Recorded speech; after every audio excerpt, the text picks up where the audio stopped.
Smart Television.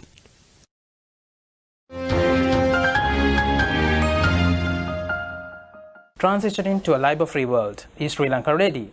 London Interbank Offer Rate, or LIBOR as it often known, is phasing out finally. And the issuers around the world, like central banks, and other issuers like corporates have been asked to find or be ready with replacement reference rates by end 2021, which is less than 2 years from now onwards. Well, for some, they might wonder what this LIBOR means.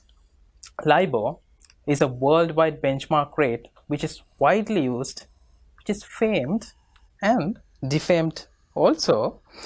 And it is a widely used benchmark rate which is used for pricing loans ranging from corporate bonds, government bonds, floating rate mortgages, so on and so forth. Why it's a defamed rate? During the global financial crisis in 2008, it was rigged. So in response to that rigging, during the global financial crisis, the Financial Conduct Authority in the United Kingdom in 2017 decided to phase it out and asked all the issuers to be ready with alternative reference rates. Why it becomes very important? It is because world over, LIBOR is used to price over $400 trillion worth of assets. In other words, debt instruments. In Sri Lanka, we have also issued LIBOR-linked instrument worth several billions of dollars. So that is why it becomes very important. And to discuss the implications, we found a very important gentleman, Lalinda Sugathadasa, Head of Research and Business Development at Sri Lanka Limited, a part of Moody's Group, who actually raised the alarm bells early this year with a quite a comprehensive report on the matter. So today, the BizWatch will discuss with Lalinda the possible implications of this LIBOR transition for the issuers, like the central bank, the banks and the other corporates, and to what extent they're ready with that. So, thank you very much, Lalinda, for joining with the BizWatch. And let me ask you with a very simple question first. Why is it such a big deal, this transition of LIBOR? Yeah. So, first of all, thank you, Lalinda, for inviting me to speak to you about this. And as you say, like we put out a publication early this year, kind of outlining the nuts and bolts of the issue. To tell you very simply why this is a big deal, it is not going to be just an administrative change that you will see from switching one rate to the other. It's going to be a little bit more complex than that. I think to understand why it is a big deal, you need to get into the facts of how LIBOR is derived and how what are the differences in LIBOR and the new reference-free rates. So once you understand these things, you will start appreciating how why it is such a big deal. Yeah, in your report, Lalinda, I'm quoting your report. It says transition from LIBOR to alternative reference rates, which is called ARR in shortest form, will be much more complicated than a straightforward administrative change in the benchmark rate. So why does it become so arduous task? Yeah. So to give you a very simple example, now LIBOR is a forward-looking rate, right? So that means it is set at the beginning of the interest period. Whereas all these new reference rates are backward-looking rates. So that means the rate is derived from the transaction that happened during the interest period, right? So because of that, until the interest period is over, you would not know exactly how much interest that you have to pay. So this gives this little uncertainty, kind of forces the fund managers, the treasury managers to have a little bit of extra funds. Work harder than that is required. Exactly. So LIBOR is published every day for 7 different tenors for 5 major currencies, and these are published for the existing interest period. So we know at the beginning, okay, this is how much is going to be the interest rate, and we know how much is going to how much we have to keep as funds. So Lalinda, what you try to say is LIBOR is a much of a forward-looking reference rate. Correct. And the other alternative reference rate may be less of a forward-looking. Yeah, so you call it backward-looking. Backward-looking. So now LIBOR is not essentially derived from the transactions. They are derived because the London Interbank doesn't have much interbank transactions. Mostly these rates are derived from the expert judgments of the panel banks in London interbank market. So because of that, the way it is designed, every morning around 8 o'clock the banks has to submit their expert judgments, or if they had transaction, the transaction at 8 o'clock. So by 11 o'clock they will publish, so in London time. So then in the morning itself, the relevant parties will know, okay, this is going to be the interest rate for the day or the relevant tenor. That is how the LIBOR is decided on a daily basis. Exactly. Whereas if you take SOFR, which is going to be the replacement rate for US dollar LIBOR, that is secure overnight financing rate, which is used in US. Right? Correct. Yes. Correct. Yeah. It's for the US dollar and developed by Federal Reserve, and so that rate will be published on the next day. So if there is a lag of a day for publication, and also it's an overnight rate, and that's one of the fundamental differences.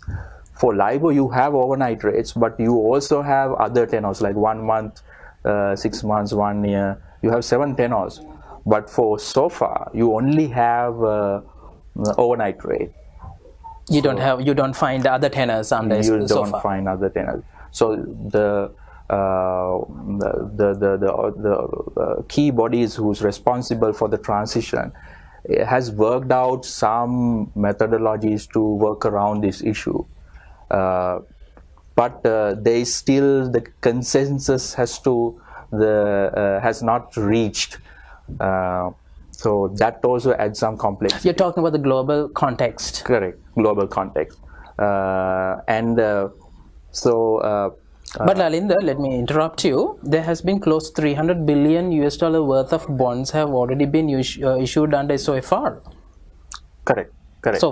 So far, I'm not sure about exactly about the number, but the SOFR bonds, SOFR linked instruments are already there in the market. But that is a fraction of what has been issued. Small fraction. Linked to LIBOR. There's not enough liquidity in the market, and that also creates a problem for you to have forward-looking rates. The forward-looking rates right now, there is a method, there is a way around this forward-looking methods, but to have these rates, you need to have enough liquidity in the SOFR-linked instrument market. For futures instrument. So that they are expecting next year, the last quarter of next year, to have enough liquidity in this market to publish these ratings. So until next year, close to end of next year, you won't see SOFR related futures forward-looking rates. Lalinda, as I understand, SOFR is used only to price the dollar-denominated debt, and that is widely used in the United States also currently. What are the other alternative reference rates? Yeah, so right now there is for sterling there is SONIA. For yen there is TONA, TONA, For euro, there's ESTR, ESTR. Then for Swiss franc, I cannot really recall that, but there is one rate has been developed. But what's on the forefront is SOFA and SONIA, and these two rates. There's a lot of the work has been already completed, and but I think when it comes to Sri Lankan context, it's the USD LIBOR that because we issue debt in dollar, we issue dollar denominated debt most of the times. Correct, and all the instruments and loans that local companies have taken is in US dollar denominated LIBOR linked instruments. So because of that, I think if we focus at least on SOFA to understand how it is different, the intricacies, I think that should be enough for the time being. Sterling and euro exposures are also there, but they are very not limited. that significant. Yeah. Is it that easy for us, Lalinda, to take that as a plain vanilla product? So far, take that as a plain vanilla product and apply here in Sri Lanka for the instrument that has already been issued. Is it that easy, or is it much more complicated than that? It is much more complicated than that. For legacy contracts, you need to review this section called the fallback terms. So in fallback terms, it prescribes what to do in case of the screen rate is not available. So if the screen rates are not available, then it will tell first you need to contact the London banks and ask for quotes, and if they don't submit, then there's a next step. Likewise, there are a few steps. So once all these steps are completed, then they will take that rate as the final rate for the particular interest period. So now all these contracts are designed to handle a temporary cessation of the screen rate. They cannot take a permanent cessation into account. They are not designed to handle that. In that kind of an eventuality, what would be the repercussions? Yeah, so if it's very obvious that if it will fall back to a fixed rate. Fixed rate. Yeah. But will that be agreeable by both the issuer and the... Yeah, that's a bit of a concern. In the investor. Yeah. So as it sounds, Lalinda, it is a tough task. It's much more complicated than what appears in the surroundings. Yeah. So where are we in this transition? Because this phasing out was first announced in 2017, and a deadline was given at the end of 2021. Correct. Do you think that first part of the question? Do you think that it is adequate time period for a transition? Right. And what about the Sri Lankan issuers? How are they responding to that? Where are we? Yeah. Because globally, if I am to give you the context, I'm sure you would have also studied that. Right. Global experience also does not suggest very positively. They have also not gone through a swift transition, if you call it. So in a recent survey which was done by Accenture last September, out of 177 companies that they took for the survey, less than half were confident that they would fully prepared for the 2021 deadline. Right. So in that context, where would we stand? Yeah, so I think it's a great question. So to give you a background of our exposures in Sri Lanka, so from what's available out there, we believe we have about 50 billion Sri Lankan rupee loans that's linked to USD LIBOR. It could be higher than that. When it comes to derivatives, close to 40 billion Sri Lankan rupees. When you take Sri Lanka development bonds, we have more than $1 billion US. $1 billion US. 1.3 billion US dollars by July last year. Yeah, exactly. So I think there has been an issue after that issue in this year also. So when you add that, so we will have somewhere close to that. And in addition to that, the government has taken loans on floating rate. Are you referring to the sovereign bond issuances? No, sovereign bond issuances didn't have any floating rate notes. Only Sri Lanka development bonds had. Sovereign bonds, I don't think there is any issue. But for Sri Lanka development bonds, you have two types. First is floating rate SLDBs, and you have the fixed rate SLDBs. So fixed rate SLDBs, nothing to worry. For the floating rate, it's LIBOR USD plus a margin. Lalinda, we will take a short break and we'll rejoin. Sure.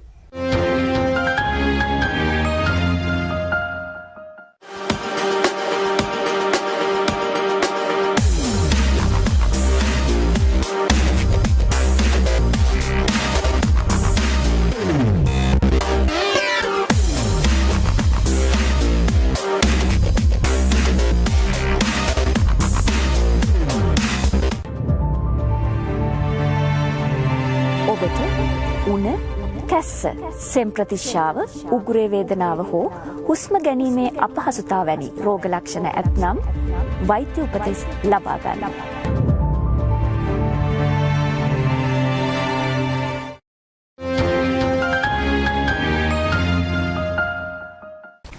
You just mentioned, Lalinda, we have close to 50 billion worth of floating rate loans in LKR terms. Yeah. And 1.3 billion US dollar worth of SLDB, Sri Lanka development bond to be exact, which are linked to LIBOR. If we don't make the transition by the deadline by the end of 2021, what would be the circumstances? Would that be very severe? We think it's not going to be a catastrophic event, but it's more of like a market disruption. So the potential scenario would be, first of all, it could fall back to fixed rates. Then if they start amending these contracts, then it will take some time. So for a few months you will see some the payments getting delayed. So there could be some confusion and some uncertainty. Yeah, so that's what we are seeing. Comparatively, our exposures are not very high compared to developed countries. So, but still, for all we have a significant amount of debt. Exactly, and we have to do something about it. Yeah. Where are we in that transition, and are we doing something about it actually? Because we are less than 2 years away from the full transition. Yeah. Since I can remember, Lalinda, you were saying that when you spoke to a few banks, they are nowhere close to that correct transition. That's true. Give us an update. So what I feel is we still have, even if we start tomorrow, we have enough time to really make this transition, given the nature of our euro-dollar market in Sri Lanka, not very complex. So, but still we can proceed and succeed. But I think what has to happen is to create awareness. I think there is a awareness gap. That is the main issue. So the central bank last week put out a notice saying that they are discontinuing LIBOR, which is the Sri Lankan equivalent of the LIBOR, but it's on it is for local currency. So they mentioned they have indicated that given the global trend of moving away from interbank based rates to risk-free rates, all the parties are advised to move away from LIBOR and start repricing it in maybe using AWPLR. So I think they are aware of this, and I hope they will take a more active role in creating awareness and kind of making sure that the banks, especially the banks, are ready for this transition. Lalinda, two things. Are the treasury departments of the banks aware of this impending challenge, and are they doing anything about it? And you alluded to the regulator, the central bank. To what extent have they grasped the gravity of this, and to what extent are they in this process of facilitating this transition of the issuers like banks and other corporates? I think still some of these professionals do not really understand what sort of challenges are there. That is again comes down to the fact that Are they completely clueless, or do they have some sort of idea? I think they don't understand. Requirement to move from LIBOR. I think the perception is it's just a matter of replacing the rate, and they don't understand. It is not that simple. They don't understand that fact. I think that is the main problem. So they know that this is going to be phasing out, but they don't know with what. Yeah, and how to go about it. Correct. Then the second thing is they want to play a little bit of a reactive role to this, rather than trying to proactively change the fallback language or having conversation with their counterparties. They want to see, okay, what's going to happen, and we'll try to follow what others are doing. But the danger of that is, even in USA, the main authority who's responsible for transition is called ARRC, Alternative Reference Rate Committee. So even they are finding it challenging to push the institution to embrace these new rates and kind of move towards alternative rates. So even in US there is some sort of the pushback. More than the pushback, it's again the awareness problem, and you will be surprised how many US companies, I think your less than half are ready to for the full transition. So if you 7 corporates. If you look at the reasons they have given, probably they would have said awareness. Probably it comes down to the awareness and understanding the differences between these two rates. Lalinda, how about the regulators' understanding of this? You said that you alluded to the circular which they issued last week on the LIBOR, phasing out of the LIBOR, but how about this is much more significant event than the LIBOR phasing out. Right. Did you speak to the regulator recently on this, and to what extent are they facilitating this transition? Right. We didn't have official communication with them, but I believe they are aware of that. But unfortunately, if you look at the latest Sri Lanka Development Bond offer document, which has a fallback term, but this fallback term is not equipped to really address this issue. But they have mentioned the rate will be LIBOR plus a margin or its successor, LIBOR or its successor. So that means they understand, okay, LIBOR will be gone one day. They understand that, but so they make inferences to an alternative reference rate in that document. Correct. Yeah, they have acknowledged that. But if you inspect the offer document has a typical water flow sort of fallback term, which will ultimately lead to standstill of the rate. Right? There is no now. Even if you're adopting a new rate, you need to mention at least the new reference rate and the LIBOR will have a spread, right? Risk spread, because SOFR is a risk-free rate. LIBOR is not a risk-free rate. So there is a credit adjustment has to be made, and you need to acknowledge that in your fallback terms. That's number one.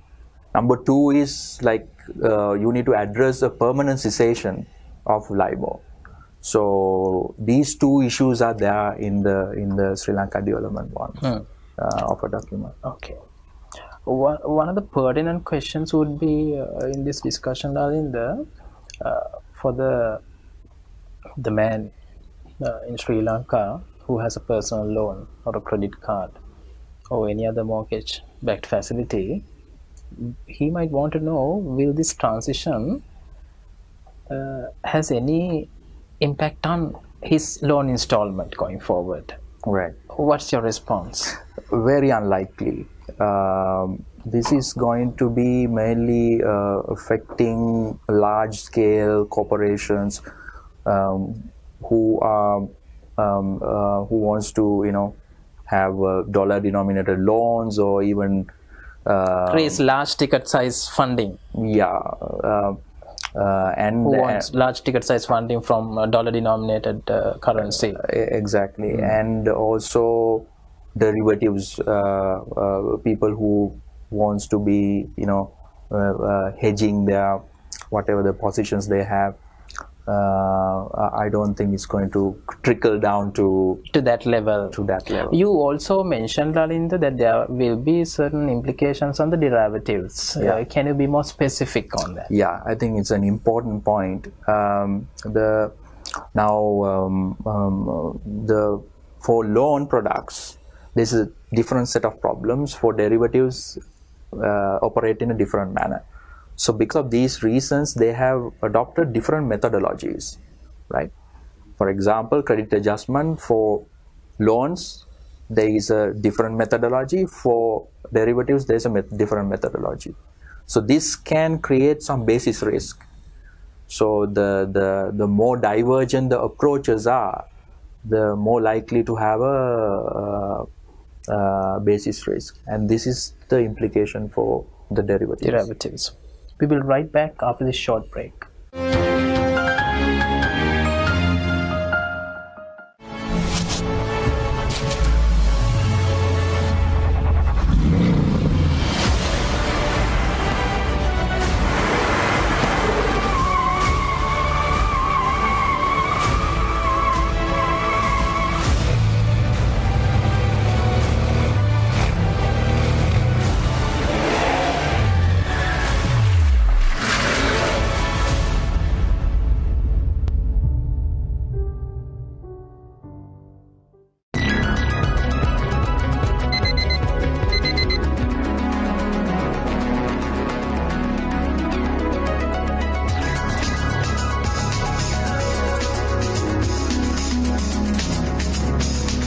News, views, highlights, updates and opinions. This is Wake Up with us.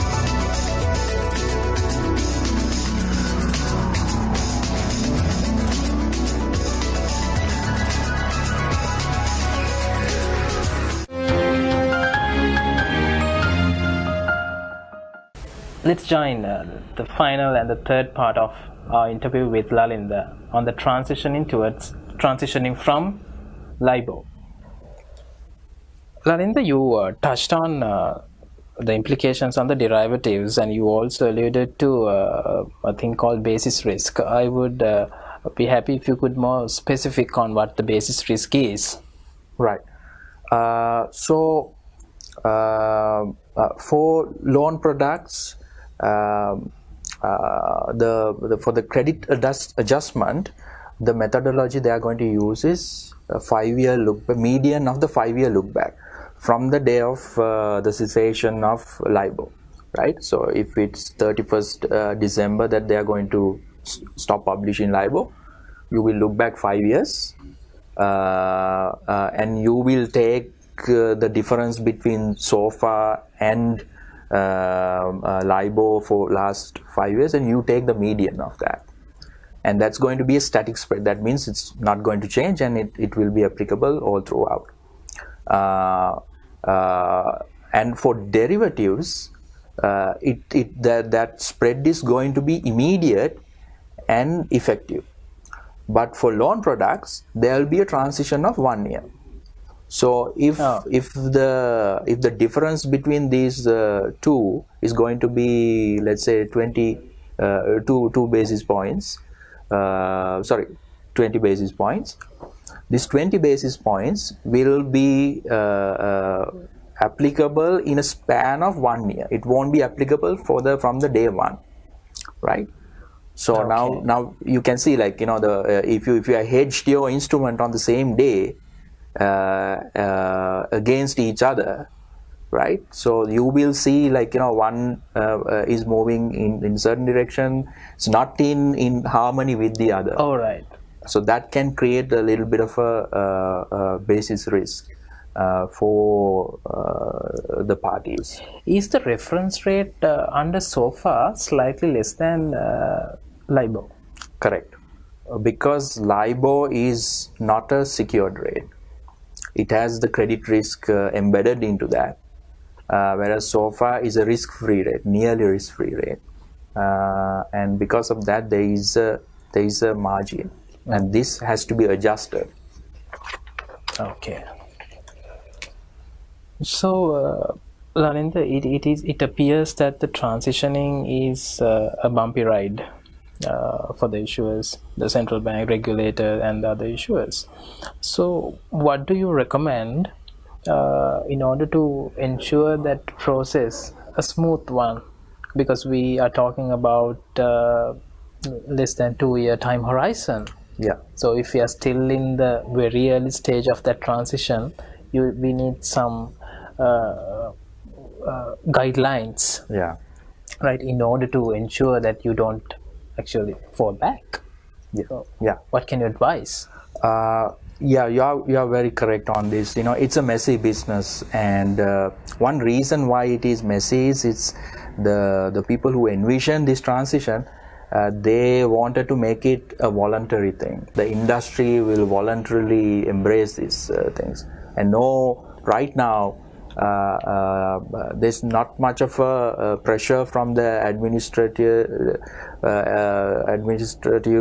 bodies throughout the world to really push this thing. Even in USA, you know, it's not pushed to the market. So because of that, they are waiting till the parties come in and, you know, kind of embrace it. But our feeling is, as we move towards the deadline, and the administratives are not very happy with the pace the things are going, they will step in and they will try to coerce companies to. They will step in and put specific timelines as. Yeah, exactly. They will. The one thing that they could do is a softer approach would be to ask companies to submit their plan for transition. Maybe the major ones, not every company, but major banks especially. Or they can. The next step would be to compel. Right? That's the final step. Yeah. Likewise, if they are not adhering voluntary. If they are not voluntarily comply with that, then you need to push them. Correct. Yeah. So, what does anything to add? No. I think if sooner or later they will take this step, and in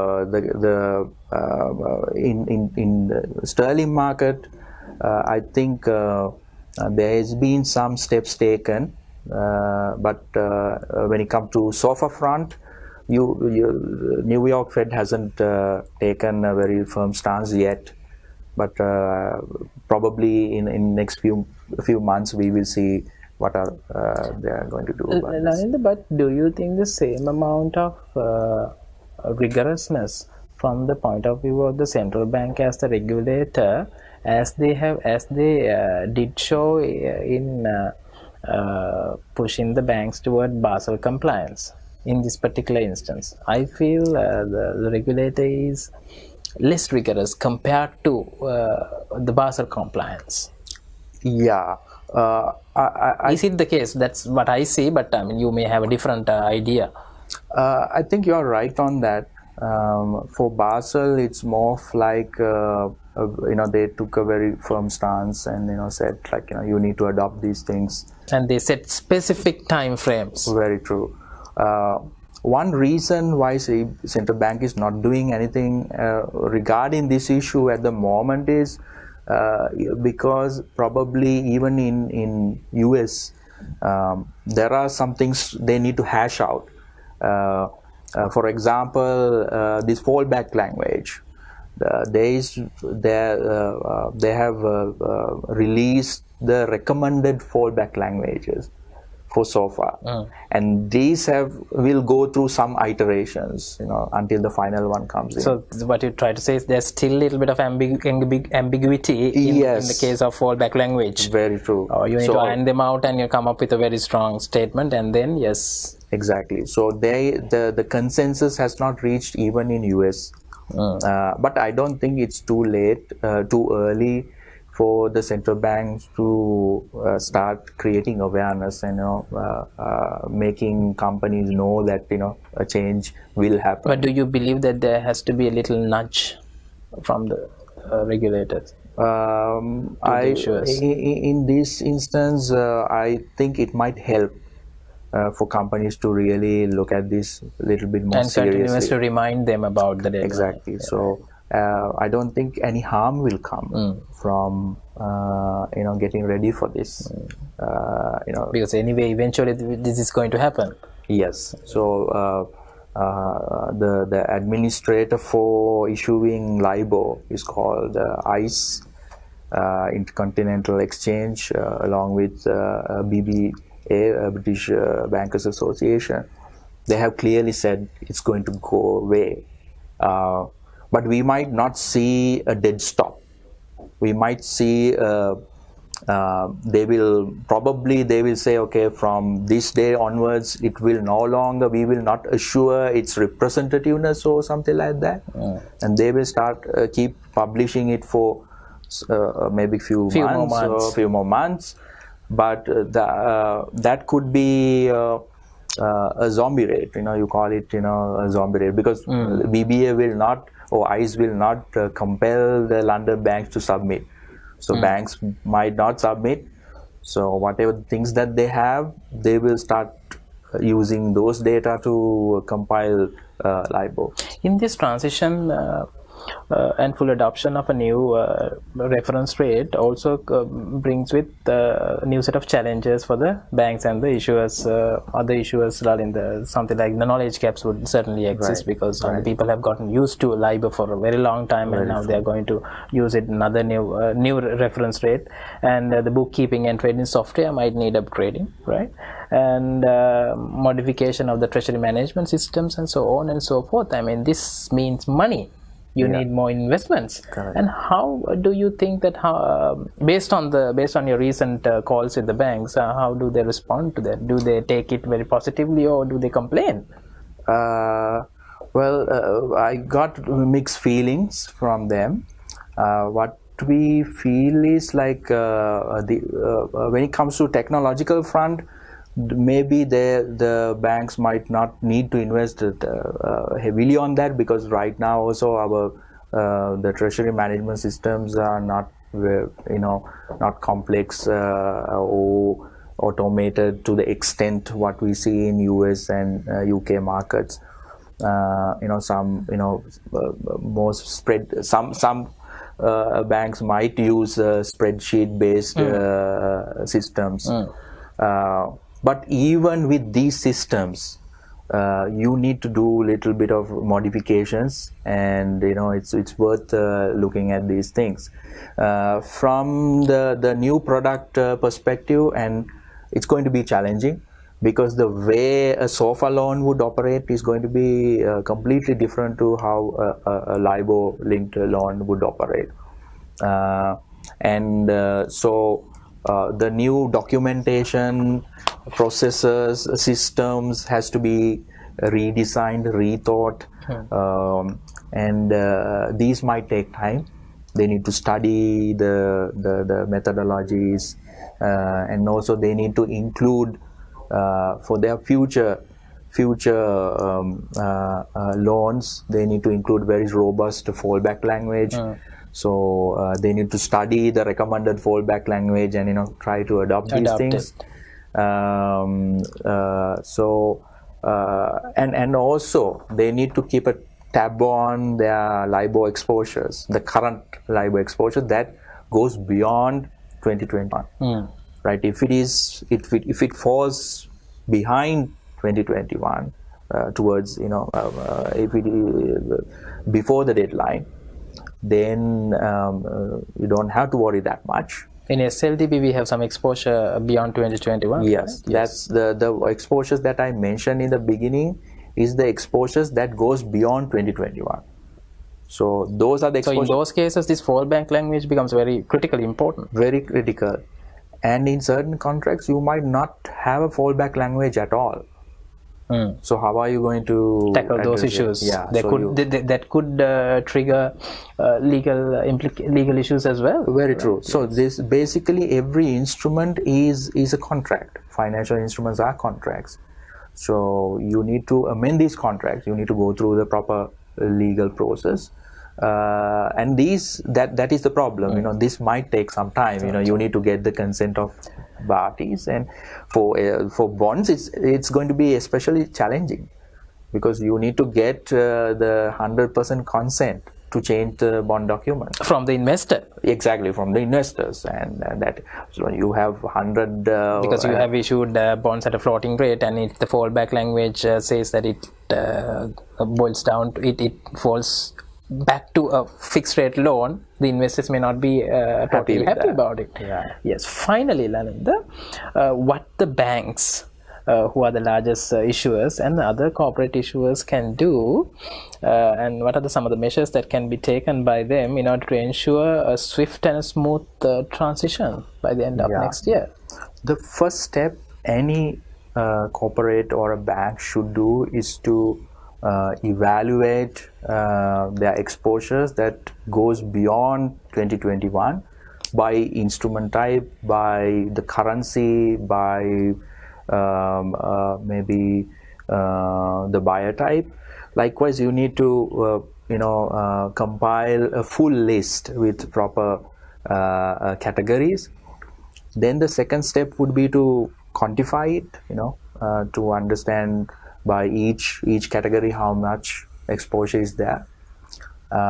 Then third step is to analyze the fallback languages of each of these contracts. You need to go through one by one because every contract is different. But most contracts, they're pretty standard. So you will have, similar fallback languages. Then the fourth step is to draw up action matrix, right? So you can close your position, you can exit, you need to decide it, or you can amend the fallback language. That's another step that you can take, or you can do nothing. Sometimes having a fixed rate could be favorable. Could be favorable for both parties. Yeah, for the both parties. The other one is to you can move to the next new rate, right? So you can either have a provision in your fallback language saying having a little bit of flexibility, saying at that point we will decide what's going to be the rate, or you can have a hardwired fallback saying you amend it in such a way that this is going to be the alternative reference rate after 2021 end. Right. So you can decide what to do, and you need to keep a tab on your LIBOR exposures that goes beyond 2021, and for new exposures, you need to make sure your fallback language will at least try to recognize that this event is coming. And there is some route for you to kind of resolve any contradictions or issues. So that's. So you were talking about the contracts that will come in between now and 2021 end. Yeah, and it maybe beyond 2021. Whatever the new contracts that will mature after 2021, and you need to take it in a different. You need to treat it differently than what your current contracts. Thank you very much for joining with the BizWatch. Pleasure.